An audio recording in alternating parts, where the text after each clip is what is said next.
Ciao da Lucio Donati, Vocal Coach. Questo stuzzichino di vocal training è sulla risonanza e le vocali.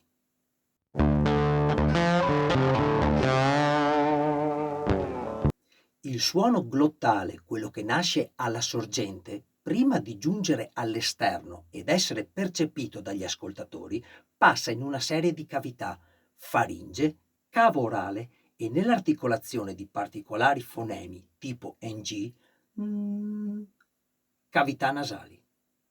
La risonanza vocale è il processo attraverso il quale il suono generato dalla vibrazione delle corde vocali viene rinforzato, modificato in intensità e timbro al passaggio e grazie alla gestione delle cavità che ho citato.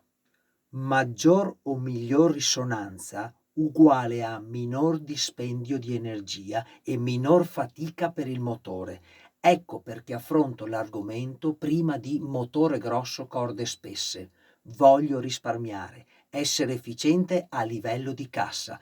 In più voglio consumare poca aria, evitare la spinta. Vedi stuzzichino, respirazione. Aumentiamo la ricchezza armonica? Sì, grazie, mi conviene.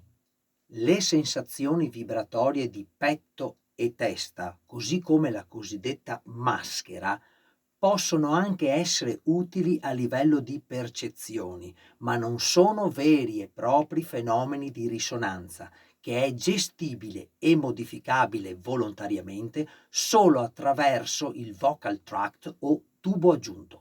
I suoni articolati dal tratto vocale si dividono in vocali e consonanti. Se il fonema esce dalla cavità orale o dalla cavità orale e nasale insieme, in linea di massima meglio di no, tranne per idiomi nasalizzanti tipo francese, senza incontrare alcun ostacolo al suo passaggio, abbiamo una vocale. I, E, A, O, U. Se invece il canale è chiuso o semichiuso, abbiamo una consonante T, B, M, V. Va da sé che le vocali, non trovando ostacoli, chiusure, studiamo apposta per non bloccarle, offrono delle possibilità melodiche, dinamiche, timbriche che fisiologicamente le consonanti non hanno. Delle consonanti parleremo, sono fondamentali per l'intellegibilità, la comprensione, la scansione e la forza di quello che pronuncio. Ma la risonanza posso provarla anche con i muti, ma si manifesta e si applica con le vocali. Fammelo con una T. Torniamo all'obiettivo, ottenere una buona risonanza. 1. Evitare la nasalità. Se il velo palatino, il palato molle, non occlude completamente l'accesso alle cavità nasali, il suono le percorre.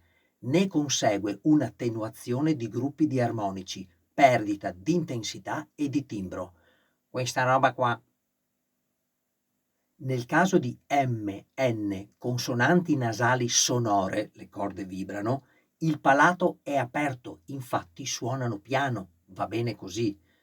Con le vocali, meglio di no, escluso il francese, l'ubriaco e California Wonderful Place.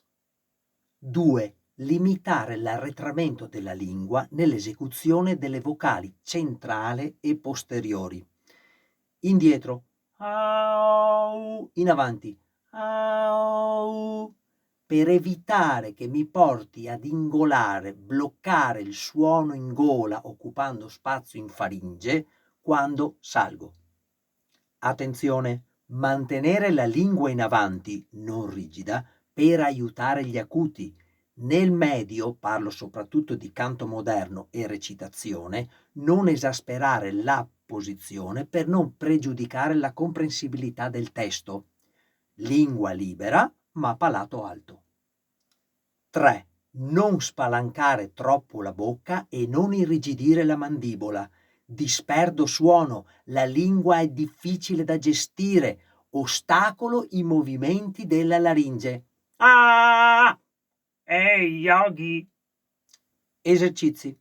L'obiettivo è la gestione dello spazio di risonanza attraverso il controllo di palato molle, retrofaringe, lingua, labbra, mandibola.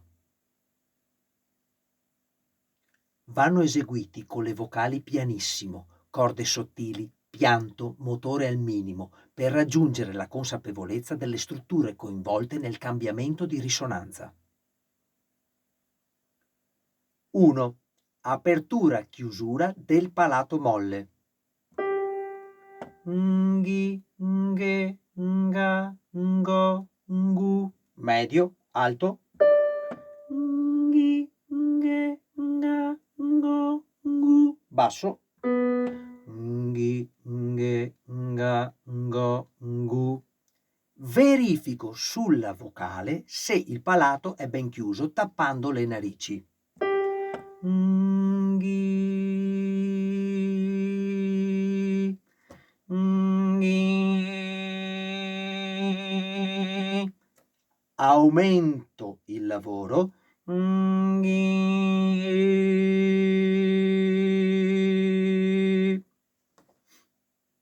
2. Chiusura del palato e anteriorizzazione della lingua.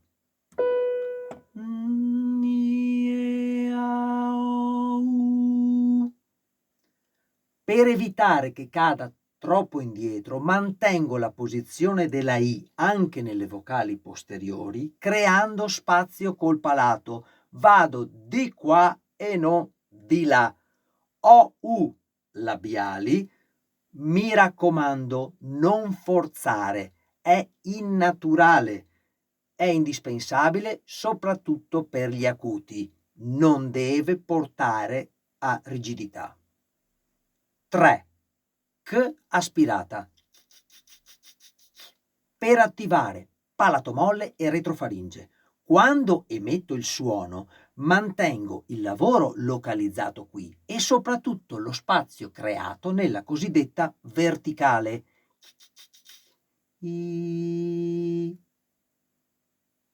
Eseguo vocalizzi su scale, arpeggi e glissati. Consiglio di partire con il fonema U, I per anteriorizzare la lingua, U per incentivare la percezione verso il palato.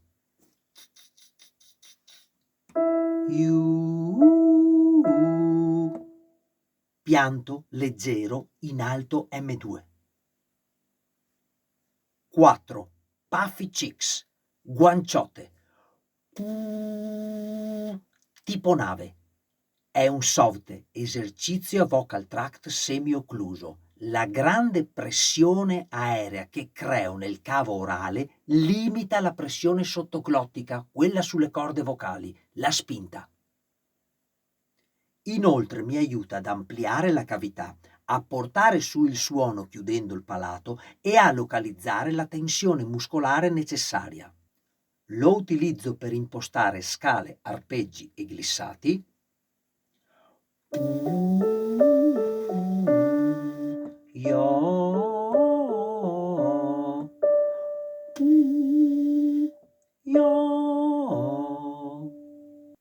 Per quanto riguarda il canto, posso applicare il fonema U e Puffy cheeks alle melodie per portare su le vocali piccole intanto e migliorare agilità ed equilibrio.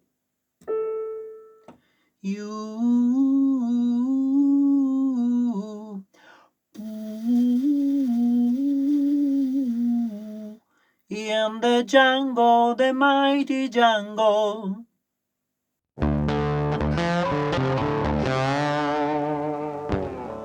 Se ti è piaciuto lo stuzzichino, metti mi piace, iscriviti al canale, campanellina